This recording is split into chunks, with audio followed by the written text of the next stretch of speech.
Tingnan niyo po guys yung dagat. Ito ay sa Antarctica. Yung mga parang lumalangoy-langoy ay ano yan siya, yung iho ba sa Bisaya, anong tawag niya sa Tagalog, hindi ko alam.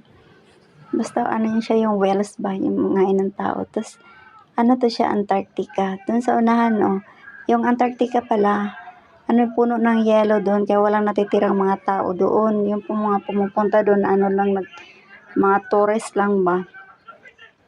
Nagtutourist lang yung mga tao doon. Pero mga rich, mga mayaman yung makapunta doon, syempre napakamahal. Tapos yung lugar na yun, walang mga puno.